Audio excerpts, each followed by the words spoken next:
The perfect marriage. Until it wasn't, everyone told me I had the kind of marriage people envied. Beautiful home, kind husband, quiet dinners, laughter in the kitchen, photos on the mantle that looked like stills from a movie. They didn't see the cracks, not at first. Neither did I. Because love, when it's real, makes you blind. But when it starts to disappear, you become blind to yourself. His name is Daniel.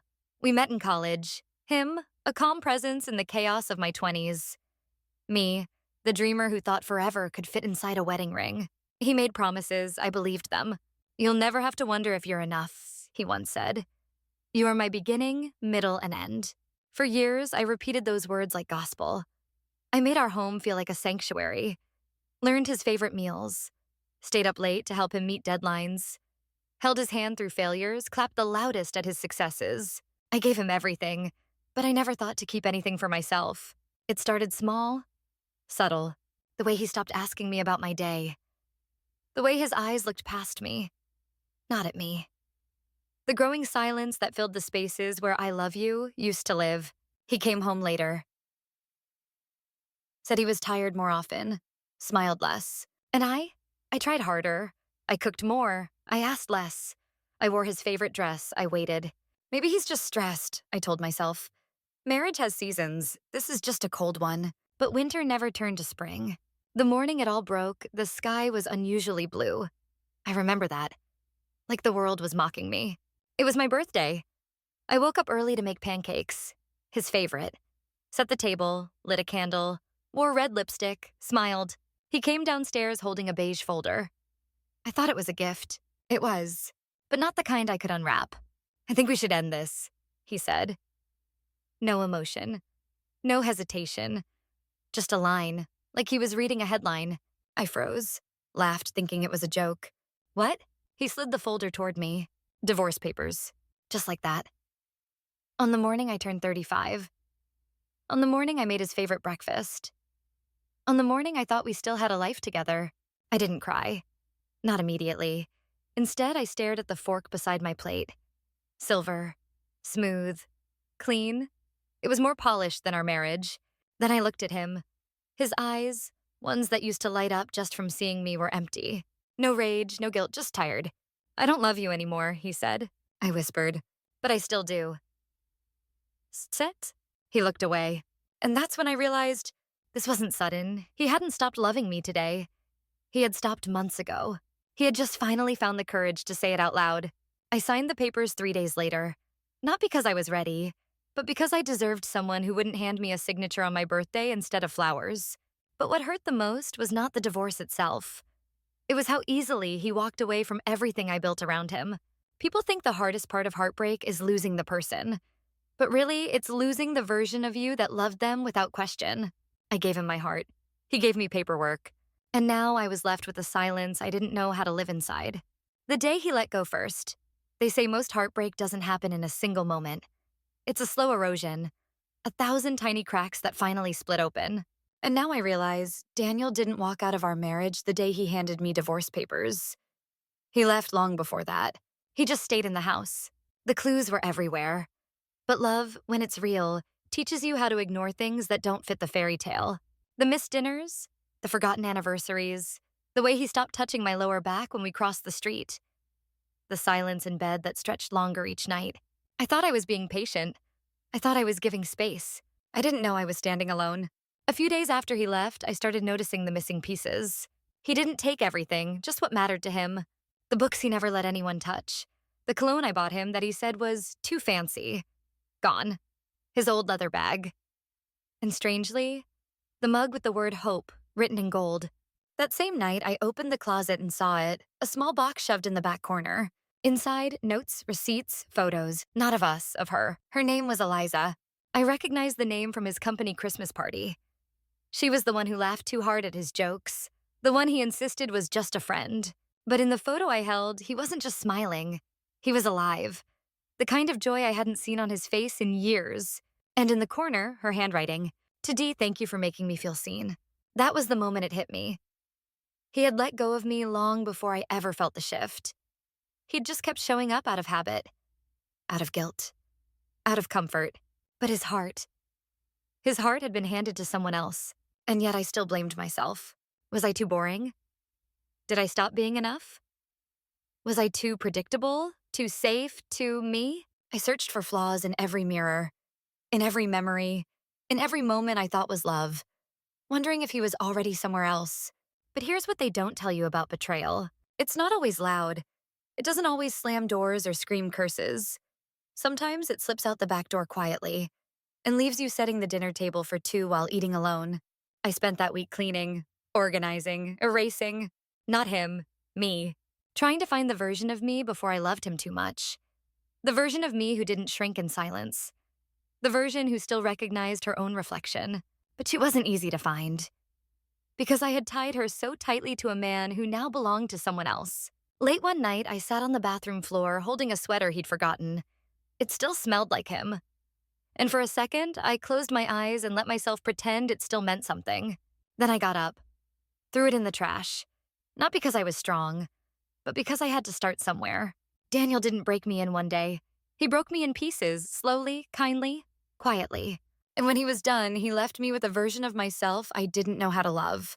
But I would learn, not because of him, but in spite of him. When love became a transaction, we used to talk about love, dreams, plans, names for children we never had, retirement on a beach we never visited, Sunday mornings with messy pancakes and radio jazz. Now we talked about furniture. Do you want the coffee table? His voice was calm, businesslike.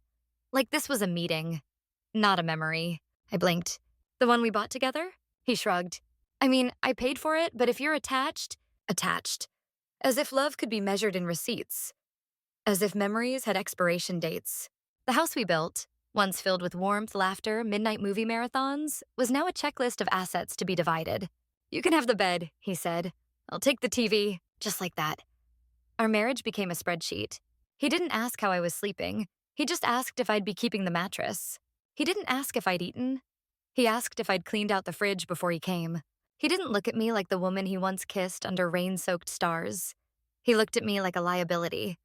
A box to check. A deal to close. At one point, I tried to speak from the heart. Daniel, this isn't just about stuff. This was our life. He looked at me, blank. I just want it to be fair. Fair. As if heartbreak was a math equation. As if betrayal could be balanced with even numbers. I remember when he used to leave me notes in the fridge. Sticky Post-its with hearts drawn in the corner. Now the fridge was empty.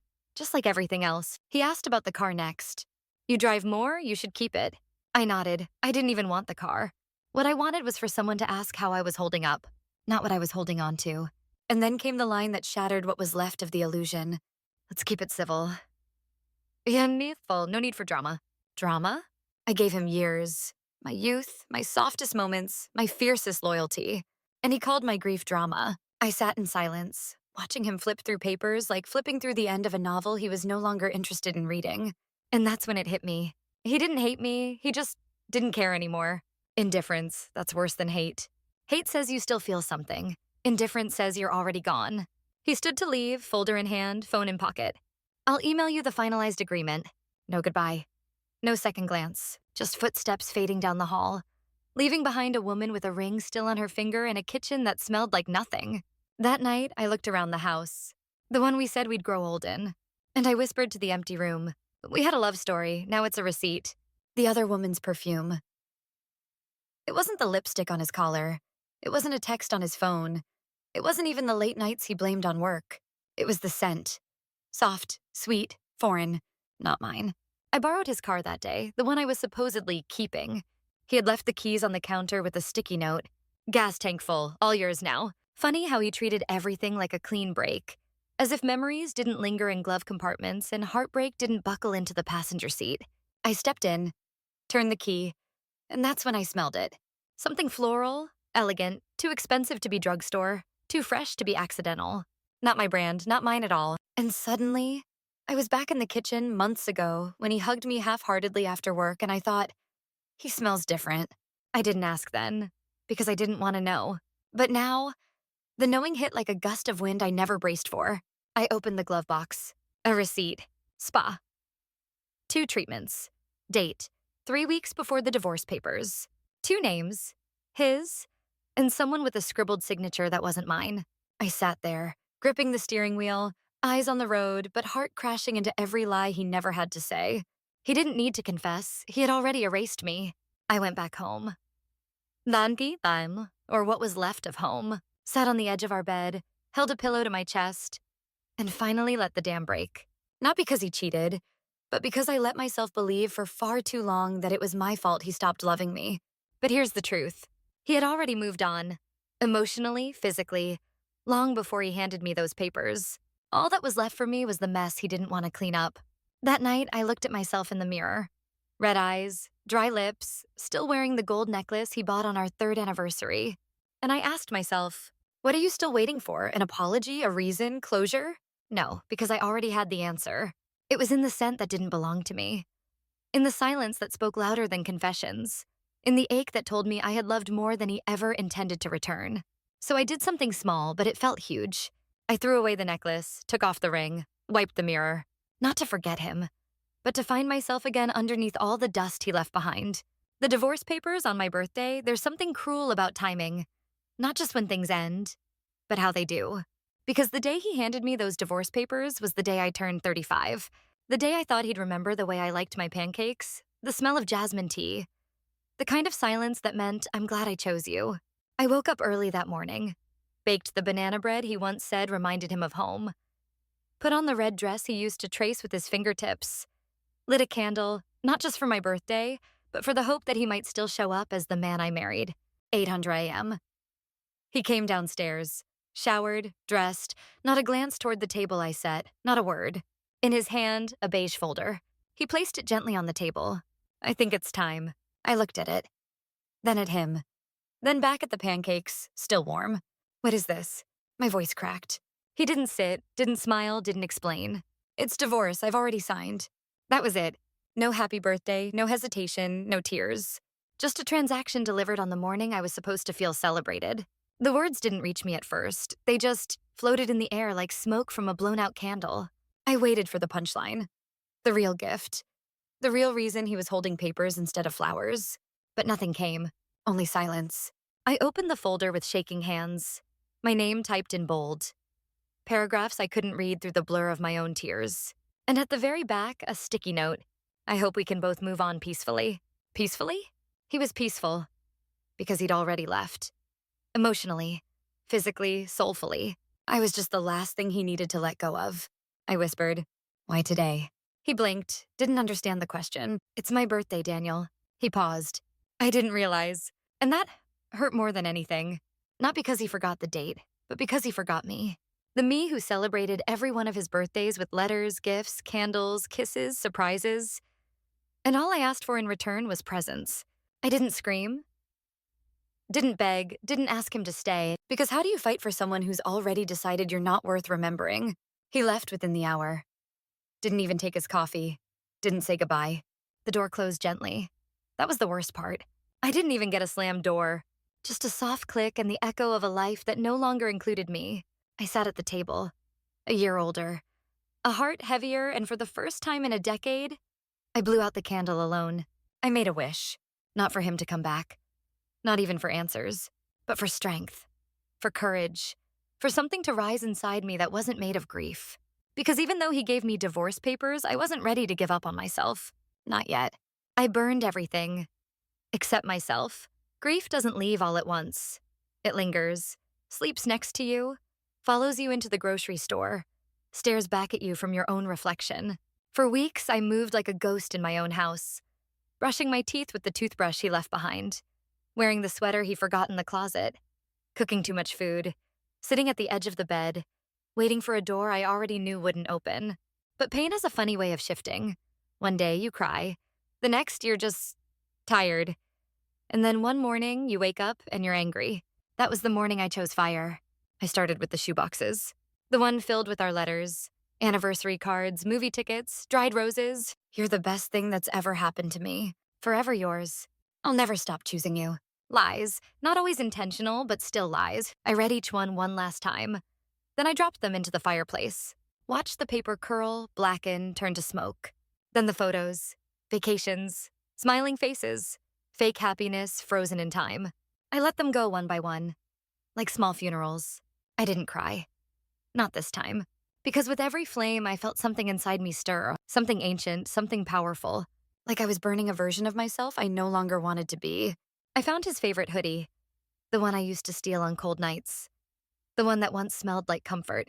I held it close for a moment, then I threw it into the fire. This time I watched without blinking, because some things don't belong in your healing. But I didn't burn everything. I kept one thing, my journal, the one where I wrote about the day he proposed, the day we moved into our first apartment, the time we danced in the kitchen barefoot at midnight. I didn't keep it because I wanted to remember him. I kept it because I needed to remember me. The version of me who loved so deeply and gave so freely and still, somehow, survived. Healing doesn't always look like yoga and green juice. Sometimes it looks like ashes on the floor and silence that finally feels like peace. That night, I took a long bath, scrubbed every inch of my skin, as if I could wash off every place he'd ever touched. When I stepped out, I looked in the mirror and didn't see a woman who'd been left behind. I saw someone who stayed, not for him, but for herself. I lit one last candle before bed, this time not for birthdays, not for wishes, but for closure. The kind you give to yourself when no one else offers it. And as the flame flickered in the dark, I whispered, I'm still here and I'm still mine. End of part 6. In part 7. The letter he didn't expect to find. Guess what? I left it on the table. No begging, no blame, just truth. The kind that doesn't ask to be forgiven, only remembered. The letter he didn't expect to find. I didn't write it with trembling hands. I didn't cry while holding the pen. There was no dramatic music playing in the background.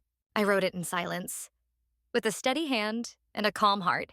Because sometimes the most powerful thing you can say is said when you no longer need to scream it. I left the letter on the kitchen table, the same table where he placed the divorce papers, right where the candle had melted into wax on my birthday, right where love had once sat with coffee mugs and morning smiles. I folded it in half. No envelope, no flourish, just ink, paper, and truth. It read, Daniel, I won't ask why, I already know. I won't beg you to come back. You already left. I won't tell you how much I hurt. You never asked. But I will tell you what you forgot. You didn't just walk away from a wife.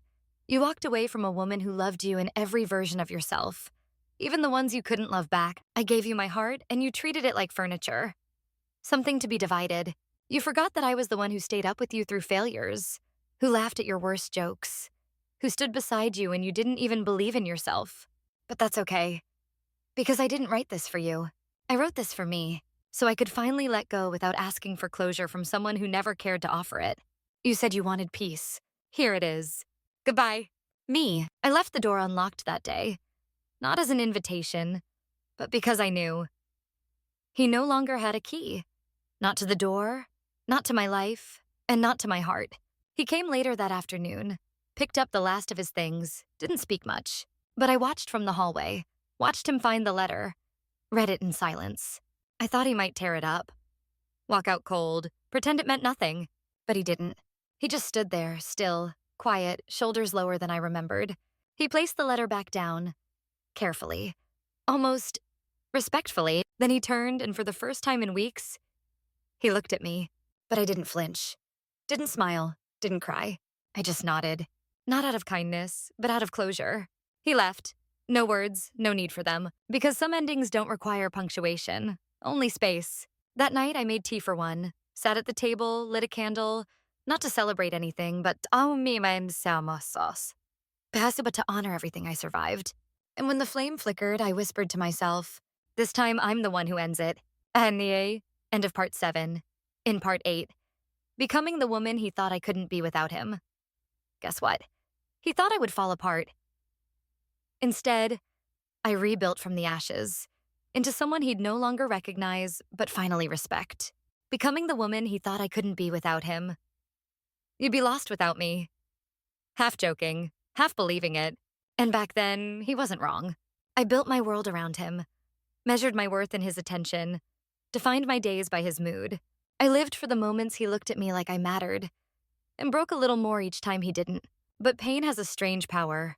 It cracks you open, so light can find its way in. And the woman I became was born in the quiet after he left. I started small. Morning walks, just me and my breath. No phone, no distractions, just your presence. Then books. I read the stories I had always put off. Stories about brave women, messy women, whole women. Women like I wanted to become. I painted again, something I hadn't done since college. The brush felt foreign in my hand, but the colors knew where to go. It wasn't perfect. It didn't need to be. It was mine. I redecorated the house. New curtains, new sheets, new energy. I removed every trace of him. Not out of spite, but because healing sometimes means starting over without explanation. People began to notice. Not the dramatic kind of change, but the kind that lives in the eyes. The kind that walks a little taller, breathes a little deeper, smiles without needing permission. I started working again. Something creative, something mine. Not just supporting his dreams, but finally remembering I had my own. And then one day, months later, I ran into him. At the grocery store. He was with her. The woman he left me for. She looked nervous. He looked surprised. I looked fine. He tried to smile. You look good. I nodded. I feel good. And I meant it. He asked how I was. I told him, happy. Simple, true. He blinked. Like he didn't expect that answer. Maybe he thought I'd fall apart. Maybe he thought I'd beg to rewind. Maybe he thought I was only whole when I was his. But standing there with nothing left between us but awkward small talk, I realized he had never seen the real me. He only ever saw the version of me that clung to him to feel complete. And now he saw a stranger. Not broken, not bitter, just rebuilt. That night, I lit a candle. Sat at the table, same spot. But this time, there were no tears, no memories, no letters. Just peace. I whispered to the flame, I'm not who you left, I'm who I was always meant to become. When he asked to come back, it started with a message. Hey, can we talk? 3 months. That's how long it took for him to feel the emptiness he thought he wanted. 3 months since the divorce was finalized. Since the house was mine. Since I stopped checking my phone at midnight hoping he'd regret it all. I stared at the screen. Heart calm, fingers still, no rush, no panic. Because by the time he reached out, I had already left the version of me he remembered. I didn't reply right away. Not out of cruelty, but because I wasn't the woman who dropped everything for him anymore. The next day he called. I didn't pick up. But he left a voicemail. His voice sounded different, not cold, not confident, just unsure. I've been thinking about us, about everything. I miss you. I made a mistake. Me too. Mistake.